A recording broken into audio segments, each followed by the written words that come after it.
নমস্কার, আমি রিয়া। আমি আজকে তোমাদের কাছে একটা নতুন ভিডিও নিয়ে চলে এসেছি। আজকের ভিডিওটা শুধুমাত্র বিগিনার্সদের জন্য, যারা নতুন কাজ শিখবে বলে ভাবছো কিন্তু বুঝতে পারছো না বা শিখতে পারছো না। এই যে ক্রোচেটের যে সমস্ত যে টার্মগুলো আছে বা যেই স্যালারিগুলো আছে সেগুলো হয়তো সবাই বুঝে উঠতে পারছো না। ভিডিও দেখছো কিন্তু বুঝে উঠতে পারছো না। আজকে ভিডিও শুধুমাত্র তাদের জন্য। আজকে আমার ভিডিওতে আমি তোমাদের দেখে প্রথম থেকে শেষ পর্যন্ত সমস্ত সেলাইগুলো শিখিয়ে দেব এবং স্পেলিংগুলো বলে দেব এবং কোনটাকে কি বলে সেটাও শিখিয়ে দেব, যাতে তোমরা অনায়াসে আমার ভিডিও ছাড়াও যদি অন্য কারো ভিডিও দেখো তাহলে সেখানে তোমরা বুঝতে পারবে এবং শিখে নিতেও পারবে নতুন নতুন জিনিস। চলো তাহলে প্রথমেই আমি বলে দিই কি কি সেলাই আজকে আমরা শিখবো। প্রথমেই শিখবো ম্যাজিক রিং, তারপরে থাকবে চেন, তারপরে থাকবে স্লিপ স্টিচ, তারপরে থাকবে সিঙ্গেল ক্রোশিয়া, ডাবল ক্রোশিয়া, তারপরে থাকবে হাফ ডাবল ক্রোশিয়া, তারপরে থাকবে ট্রিপল ক্রোশিয়া, তারপরে থাকবে ডাবল ক্রোশিয়া ইনক্রিজ এবং ফ্রন্ট লুপ ব্যাক লুপ কাকে বলে, এই সমস্ত কিছুটা আমরা এই ভিডিওর মধ্যেই কভার করে নেব। এবং আশা করি আমার এই ভিডিওটা দেখার পর তোমরা অন্য কারোরও যদি ভিডিও দেখো সেখানে তোমাদের বুঝতে আর কোনো অসুবিধা হবে না। তোমরা প্রথম থেকে শেষ পর্যন্ত খুব সুন্দরভাবে অনায়াসে শিখে নিতে পারবে। আর আমার এই ভিডিও যদি একটুও তো তোমাদের সাহায্য করে বা হেল্পফুল বলে মনে হয় তাহলে অবশ্যই আমাকে সাবস্ক্রাইব করো এবং আমার পাশে থেকো। আমি আরও নতুন নতুন ভিডিও এবং নতুন নতুন ইনফরমেশন তোমাদের কাছে শেয়ার করতে যেন পারি। চলো তাহলে শুরু করি। প্রথমেই আজকে আমরা শিখব ম্যাজিক রিং।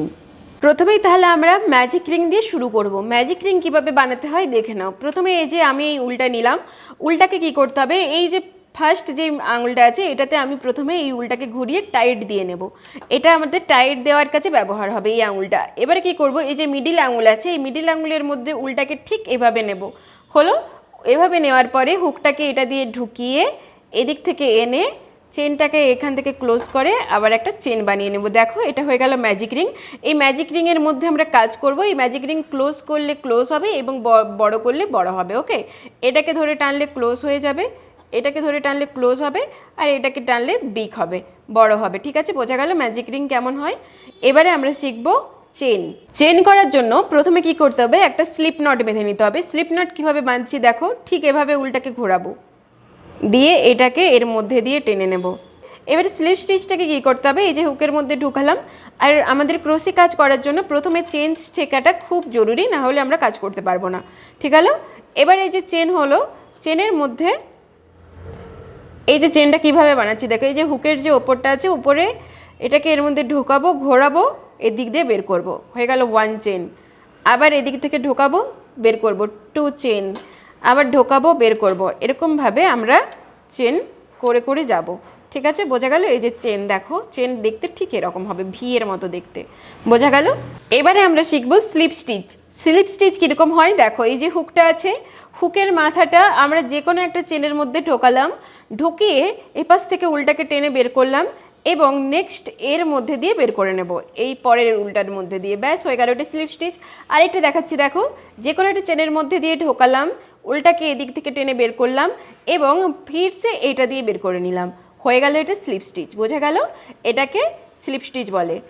এবারে আমরা শিখবো সিঙ্গেল ক্রোশিয়া। সিঙ্গেল ক্রোশিয়া কেমন হচ্ছে দেখো, যে কোনো একটা চেনের মধ্যে আমি প্রথমে হুকটাকে ঢোকাচ্ছি, ঢোকালাম, দিয়ে উল্টাকে এদিক থেকে টেনে আনলাম, টেনে এনে কি করলাম, এই হুকের মাথায় এই উলটাকে আরেকবার ঘুরিয়ে এটার মধ্যে দিয়ে বের করে নিলাম, এটাকে বলা হয় সিঙ্গেল ক্রোশিয়া।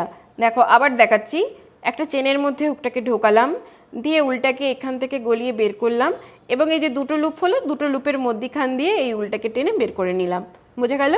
এটাকে বলা হচ্ছে সিঙ্গেল ক্রোশিয়া। এবারে আমরা শিখবো হাফ ডাবল ক্রোশিয়া। হাফ ডাবল ক্রোশিয়া কেমন হচ্ছে দেখো, প্রথমে এই যে হুকটা আছে হুকের মাথায় উলটাকে এভাবে ঘুরিয়ে নিতে হবে, তারপরে কি করতে হবে, একটা চেনের মধ্যে হুকটাকে পুল করে উলটাকে এদিক থেকে টেনে বের করে আনবো। এখানে 3টা লুপ হলো, ঠিক আছে, দেখো এখানে 3টা লুপ হয়েছে। এই উলটাকে এপাশ থেকে নিয়ে এই 3টা লুপের মধ্যে দিয়ে বের করে নিব, এটাকে বলে হাফ ডাবল ক্রোশিয়া। বোঝা গেল। আরেকবার দেখাচ্ছি দেখো, প্রথমে উলটাকে এর মাথায় ঘুরিয়ে নিতে হবে, দিয়ে একটা চেনের মধ্যে ঢুকিয়ে এপাশ থেকে টেনে বের করতে হবে এবং এই যে 3 লুপ হলো, এই 3 লুপের মধ্যে দিয়েই উলটাকে টেনে বের করে নিতে হবে, এটাকে বলে হাফ ডাবল ক্রোশিয়া। বোঝা গেল। এবারে আমরা দেখব ডবল ক্রোশিয়া কিভাবে হয়। ডবল ক্রোশিয়া করার জন্য কি করতে হবে, প্রথমে কি করতে হবে, এই যে হুকটা আছে হুকের মাথায় উলটাকে ঘুরিয়ে নিতে হবে, তারপরে একটা চেনের মধ্যে হুকটাকে ঢুকিয়ে তারপরে এই পাশ থেকে এটাকে টেনে বের করব, বের করে কি করব, প্রথম 2 লুপ দিয়ে গলাবো, 2টো লুপ দিয়ে প্রথমে গলাবো, তারপরে আবার 2টো লুপ দিয়ে গলাবো, হলো। এটাকে বলে ডাবল ক্রোশিয়া। আরেকবার দেখাচ্ছি, দেখে নাও। প্রথমে এই যে হুকটা আছে, হুকের মাথায় এই উলটাকে ঘুরিয়ে নেব, তারপরে একটা চেনের মধ্যে হুকটাকে ঢোকাবো, ঢুকিয়ে এই দিক থেকে টেনে বের করব। এই যে ফার্স্ট 2 লুপ, এই 2টো লুপ দিয়ে প্রথমে আমি হুকটাকে বের করব, তারপরে আবার 2টো লুপ দিয়ে বের করব। এটাকে বলে ডাবল ক্রোশিয়া। বোঝা গেছে? এবারে আমরা শিখবো ট্রিপল ক্রোশিয়া। ট্রিপল ক্রোশিয়া করার জন্য কি করতে হবে, দেখো এই যে হুকটা আছে, হুকের মাথায় আমি উলটাকে 2বার ঘোরাবো, ঘোরালাম, দিয়ে একটা চেনের মধ্যে দিয়ে হুকটাকে ঢুকিয়ে নেব, যে কোনো একটা চেনের মধ্যে দিয়ে ঢুকিয়ে নাও, দিয়ে কি করব, উলটাকে এদিক থেকে টেনে বের করব। প্রথমে 2টো লুপ দিয়ে বের করব, দেখো প্রথমে 2টো লুপ, তারপরে আবার 2 লুপ, আবার 2টো লুপ, তারপরে আবার 2টো লুপ। এটা 3বার হলো, তাই ট্রিপল ক্রোশিয়া বলে। হলো, আরেকবার দেখাচ্ছি, দেখো উলটাকে প্রথমে হুকের মাথায় 2বার ঘুরিয়ে নেব, তারপরে এই চেনটার মধ্যে দিয়ে এটাকে ঢোকাবো, ঢুকিয়ে এটাকে এদিক থেকে বের করব। প্রথমে ফার্স্ট 2 লুপ, দেখো 2টো লুপের মধ্যে দিয়ে বের করলাম, তারপরে সেকেন্ড আবার 2 লুপ, আবার 2টো লুপের মধ্যে দিয়ে বের করলাম, আবার থার্ড 2 লুপ। হলো, এটাকে বলা হয় ট্রিপল ক্রোশিয়া। বোঝা গেল? এবারে আমরা শিখব ইনক্রিজ করা। হয়তো কখনো কোনো ভিডিওতে বলছে যে ডাবল ক্রোশিয়া ইনক্রিজ বা সিঙ্গেল ক্রোশিয়া ইনক্রিজ বলে, তখন আমাকে কি করতে হয়, একটা চেনে 2টো করে সেটা করে নিতে হয়। মানে একটা চেনে আমরা বাড়াবো, ইনক্রিজ করা মানে বাড়ানো। যেমন আমি করলাম কি ডাবল ক্রোশিয়া ইনক্রিজ, তার মানে একটা চেনে প্রথমে একটা ডাবল ক্রোশিয়া করলাম, এই চেনটাতে দেখো কিভাবে করছি, এটাতে একটা ডাবল ক্রোশিয়া করলাম। এবারে ইনক্রিজ বলছে যেহেতু, এই সেম চেনে আবার একটা ডাবল ক্রোশিয়া হয়ে যাবে। ঠিক আছে? যখনই বলবে যে ডাবল ক্রোশিয়া ইনক্রিজ বা সিঙ্গেল ক্রোশিয়া ইনক্রিজ, তখন কি করতে হবে, সেম চেনে 2টো করে ডাবল ক্রোশিয়া বা সিঙ্গেল ক্রোশিয়া যেটাই করতে বলবে সেটা 2টো করে করতে হবে। ইনক্রিজ করা মানে বাড়ানো। বোঝা গেল? আশা করি বোঝা গেছে। এবারে আমরা দেখব ফ্রন্ট লুপ আর ব্যাক লুপ।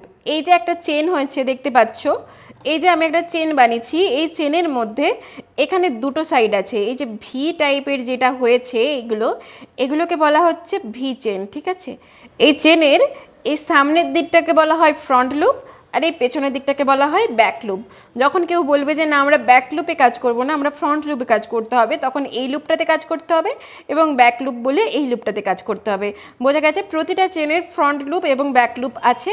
আর তো যখন তোমাদের দিকে কেউ বলবে বা কোনো ভিডিও দেখে তোমরা যদি শিখো, তখন যদি বলে ফ্রন্ট লুপে কাজ করো, তখন তোমাদের দিকে করতে হবে এই সাইডের লুপটা, কাছের দিকে সামনের দিকের লুপটা, আর ব্যাক বললে এই পেছনের দিকের লুপটা, এটাতে কাজ করতে হবে। বোঝা গেল? ফ্রন্ট লুপ আর ব্যাক লুপ। আশা করি তোমাদের কাছে এগুলো হেল্পফুল হলো এবং তোমরা বুঝতেও পারলে। চলো তাহলে আজকের ভিডিও আমি এখানেই শেষ করছি। আশা করি তোমাদের কাছে এই ভিডিওটা খুবই হেল্পফুল হবে। আর যদি কোনো কিছু ইনকোয়ারি থাকে বা কোনো কিছু যদি জানার থাকে, তাহলে অবশ্যই আমাকে কমেন্ট করো, আমি তোমাদের সমস্ত প্রশ্নের উত্তর দিয়ে দেবো। আর আমার ভিডিও যদি ভালো লেগে থাকে তাহলে অবশ্যই আমাকে সাবস্ক্রাইব করতে ভুলো না। ওকে, আজকের ভিডিও এখানেই শেষ করছি। বাই।